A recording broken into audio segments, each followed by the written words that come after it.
See, right now when I'm playing with this in my basement living room here, right, it's like, oh man, it seems like a 7-pound trigger and I hate it, right? Mm-hmm. But when you're pooping yourself and there's metal hitting next to you and pieces of it are hitting you, and I mean, it's not going to be very much fun, right? All of a sudden, the 7 pounds is going to feel like 1 pound. Yeah. If that.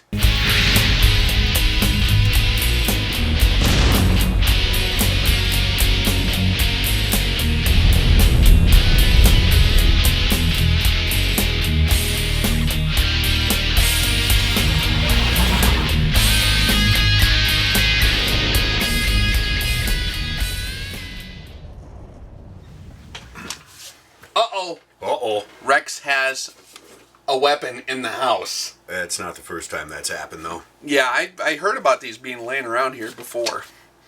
We got just an M4 here, and we're going to talk about triggers. And all the different shapes and flavors that they come in. Mm-hmm. Yeah, AR-15s are pretty cool, aren't they? Yeah, they're highly customizable, which is kind of the appeal of them, I think. Yeah, a lot of people have a lot of different choices, and that's stuff that most folks at home can really work on their own. It's pretty easy to swap parts on these things, so they're incredibly popular, and there's a million different options when you're talking about triggers. The trigger is the primary interface between the weapon and the dude, which together is the weapon system, is the dude and the weapon, right? And that's where it all comes together. Yeah, and that's like a key component is the trigger, okay? So let me explore what we got going on with this guy here. This is just a straight M4, Colt M4, and the reason people hate the triggers on a factory AR-15 that's not really modified is it's kind of like, it's heavy. Is she? Yeah, it's heavy. You know, it's a heavy, icky trigger. You're talking the size of it or the pull of it? Well, the pull of it, you know, and its the size ain't very good either, you know. I mean, it's just not comfortable, Lou. And it's all about ergonomics, isn't it? Well, it can be, yep. Wait, and here's the truth of it. It depends on what you're going to be doing with this thing. Your application. That's like the key, okay? Because like when I did the trigger video for long-range precision rifle shooting, that was way back when, we kind of discussed selection criteria for bolt-action rifles. When you're talking a rifle like this, this is designed as like a combat rifle, okay? Essentially. Now, it can be retrofitted for other applications, such as sporting applications, which would include hunting, sport shooting, like 3-gun competition shooting, shooting a pop can, target shooting, all that fun stuff, right? But this thing was designed as a fighting gun, okay? So, you got to keep that in mind when you're looking at how these things are configured. And its real-world application. That's right, because this was not originally designed for, like, those other applications, like shooting prairie dogs or something. This thing, in its military configuration or in its factory configuration, this is an AR-15, it's not an M4, right? Well, it says M4 on it, but you know what I mean. It's a semi-automatic civilian version. But the trigger's still the standard mil-spec trigger. That was designed for battle. Because it's heavier. Yes. See, what a lot of folks got to keep in mind is what your application is what we're getting to. And so if you're going to be doing prairie dog hunting, then you can get a lighter trigger, a target trigger. If you got a big bull barrel, I think that's a good time to use one of those. So you got to look at what these, it'll usually say in the advertisement for the trigger what it's designed to do, right? Mm-hmm. It'll make the pull light, it'll make it crisp. So if you're a hunter and you're trying to zap the heads off of prairie dogs at like 300 yards with your AR, you want something with a feather-light touch to it. Sure, yeah, that's not going to hurt you. And a lot of guys who are used to a military trigger can still get the same level of accuracy out of there. It's just not as comfortable, and it's just not as maybe consistent with their bolt-action rifles, which they might be more used to. You know what I'm saying? If you're doing 3-gun shooting, I think there's a lot of triggers that have a shorter reset. They have a lighter pull. They make triggers with faster lock times. There's a lot of stuff they manufacture for these things, and a lot of sales points.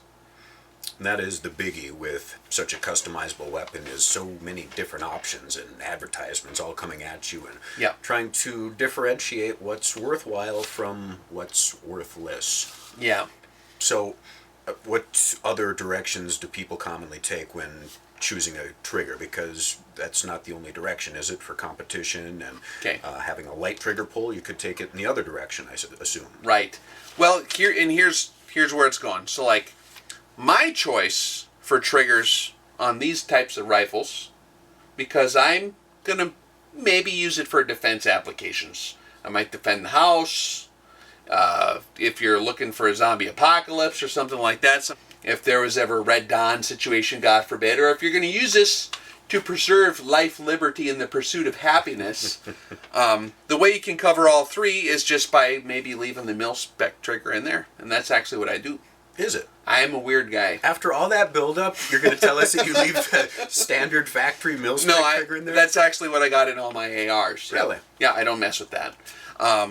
I like to err on the side of absolute reliability. As number you one. said before, yeah. Now, the military could have easily elected a trigger that was a lighter pull weight, that had a shorter reset. That stuff doesn't cost them more money, because you just reconfigure the geometry of the trigger and the spring specifications, and then you change the weight and the whole dynamics of the trigger pull. However, they did end up on this design for a reason, and they did work all the bugs out of it eventually. How long, if you know off the top of your head, has the current design been standard? Well, I think when it talks to the trigger parts, that's a good question. That's probably more someone's field of expertise who's into ARs a lot more than me.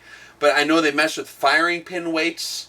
Early on, the firing pins were like a little bit too heavy, and they had too much inertia when the bolt slammed forward and stopped, and there's no spring that retains the firing pin, so they'd have explosions. Yeah. I mean, the thing would go off before it was fully locked. Yikes. You know, so things like that they changed. But when you're talking about the trigger components, I think that's been pretty standardized for a long time. I mean, they changed triggers, you know, when they went from the straight full auto to the 3-round burst and things like that.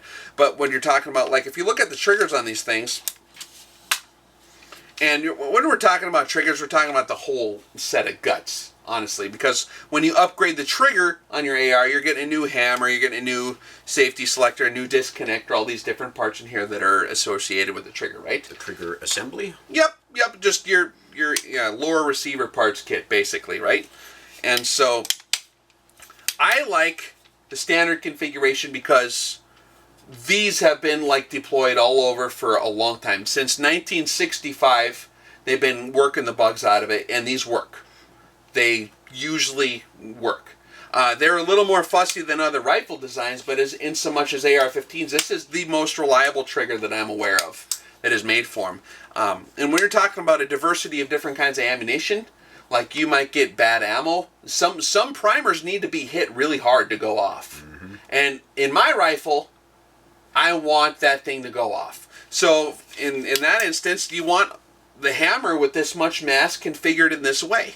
And you can see how it's shaped. If you look at the hammer on a standard AR-15, it has a different shape than some of the high-speed hammers that you're going to get. And when I'm saying, you know, like the competition shooting hammers, the 3-gun stuff, the Geisleys even, a lot of those are really good, but there's a different weight to them and a different shape. And if you look at the radius here of the hammer, okay, see how the weight is behind it. See, it's got on a rotational axis like this, right? Well, a lot of them, they'll situate the weight further down on here because it increases the speed of the lock time a little bit because it's less, you know what I'm saying? You got a lot more inertia. And less mass to move. Yeah, it's less mass to move on the rotational axis, so it's like less leverage, right? Makes sense. So if you put the weight all on the end, it's a lot harder to get it moving, but when it does go, you got way more mass on the end of this lever, you know what I mean? So you got a lot more striking force on that firing pin, the way this hammer's situated, okay? So there's a lot of details in there that people like to second guess, I think, when they're looking at these, critiquing the mil-spec triggers. And there's always a trade-off, man. Like, you can have a real nice light trigger pull, and you can reduce some of the springs, but and you don't even have to, you know, reduce the hammer spring. But like, there's other things that are going on here too, like the reset. you want to kind of leave that stuff alone because this is designed with Murphy in mind. Mm-hmm. Okay? So sometimes you get a cartridge that's nasty and the primer explodes. Okay? And I had that happen to me one time. And you get all little pieces of primer in your trigger mechanism, or you get fouling in there. There's stuff that can get in this trigger, and that's the weak point of these ARs. Is the trigger mechanism is kind of tightly put together. Okay, and so it's already kind of like on the verge of not being reliable. Although it's pretty good because it's mostly sealed up from the outside, unless something catastrophic or something really weird happens, like you open it and pour dirt in there, you know. But it usually stays pretty decent. But in the event that you would get debris in there, those springs are all like set and designed so that they can overcome like most of your typical stuff that you're going to have obstructing it potentially. So they are built and used on such a massive scale for a reason. Yeah, well, and they configured them this way for, I mean, when they're building this stuff and when they're doing a military contract, this stuff is highly tested. And there's like teams of engineers that anticipate every different part of the test. And so the U.S. military's testing criteria is a lot more rugged than like what a prairie dog hunter is going to have. and a prairie dog hunter is going to have a different test. So a military trigger like this, or a mil-spec trigger, is going to fail a prairie dog hunter's test, or a coyote hunter's test, because they're looking for something that's going to be real nice and slick and smooth with a crisp, like a nice 2-pound trigger, 1.5-pound trigger for these target shooting guys. Some of them go kind of crazy on that deal.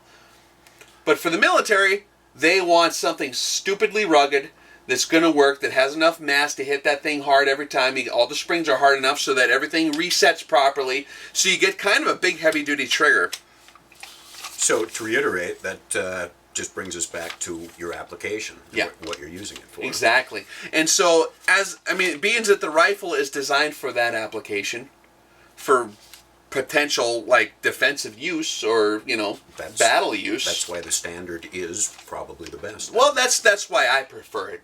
Now, I do have, I have a Colt Match H-bar back there that has a lighter H-bar like target trigger on it, and it's still pretty rough compared to some of the real slick aftermarket stuff they make. Like you said, you can't overcome biology. Yeah. And adrenaline. That's the other point. So one point of the mil-spec trigger is it's mechanically a lot more rugged. It's a lot less prone to failure as far as getting the bullet to fly at the front of the barrel. That's like the main point of having the trigger like snap, so the bullet goes out the barrel. Now, when you're talking about the other component, which is the human factor, okay? One thing people forget, in a fighting rifle, you do not want to have some aftermarket trigger that's too light, okay? Not even talking about mechanical reliability, we're talking about adrenaline, okay? Now, when you're scared or when you're excited, even if you have too many of your buddies looking over your shoulder, and now your ego is riding on you making a cool shot, adrenaline kicks in, and all of a sudden you lose control of your fingers, and all you have is this going on. You can't even grab on anything. So you're lucky enough to be able to get a hold of the rifle. I'm talking about in extreme circumstances, right? And then you get on the trigger, and you're pulling that thing and you're not even knowing it because you are panicking. That's why a lot of police officers accidentally sometimes shoot people, and it looks like they just executed them. Is because, like, you ever see those videos? Yes. Yeah, it's kind of terrible, right? Like some lady standing there and she's shaking. Well, her adrenaline's going. She got her finger on the trigger pointed at someone, but it's the adrenaline. Like, she is not realizing she's pulling that trigger. Boom! It goes off, and it's like a surprise. Like, they're surprised it went off. Because they're trained in less than scary circumstances. So when they get in the scary circumstances, like, even like a Glock trigger, which a factory Glock trigger is like more stout than a 1911 trigger, you wouldn't think you'd accidentally do that. It'll go off. And that's why I'm not a big fan of adjusting handgun triggers either. A lot of guys like to do the race kits on their Glocks or their other pistols. I like to keep it in the original factory configuration because they were designed that way for a reason. Something that's issued to police or something, they kind of keep that in mind. They want it to be a heavy enough to where you overcome that that panic factor.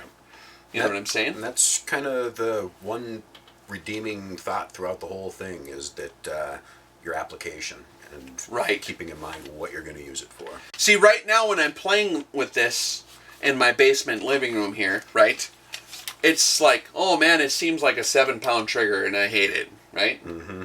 But when you're pooping yourself and there's metal hitting next to you and pieces of it are hitting you, and I mean, it's not going to be very much fun, right? All of a sudden, the 7 pounds is going to feel like 1 pound. Yeah. If that.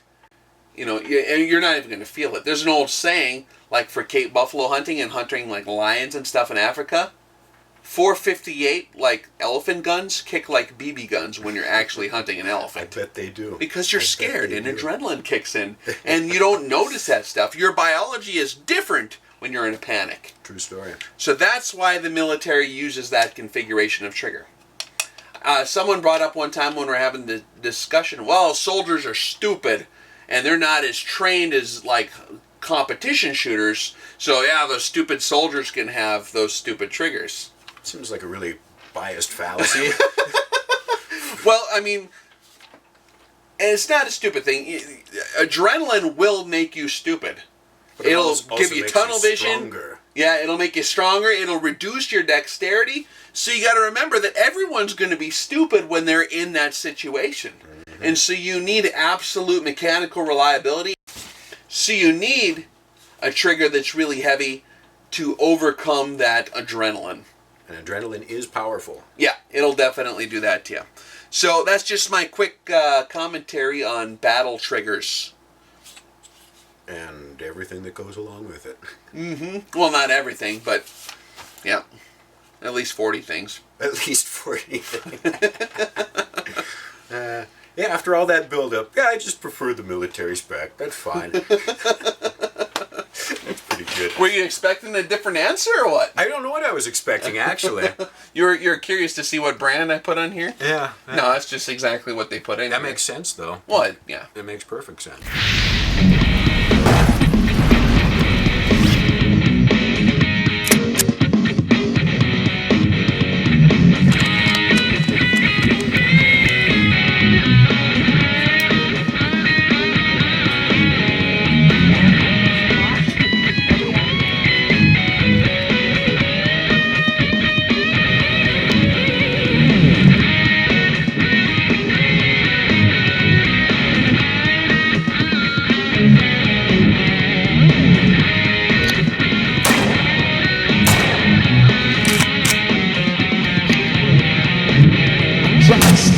But she gets me disassembles my leg. So I went to the doctor and he gave me a leg. Now she waits, slumber, just dreaming of payback. Oh, that she kills instead of leaving the name. No, she's a minefield.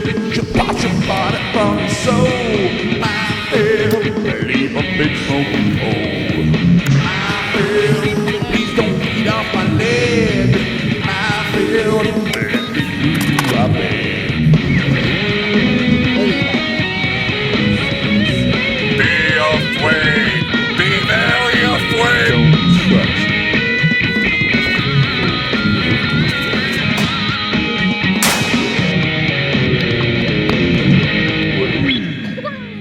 that little round thing over there?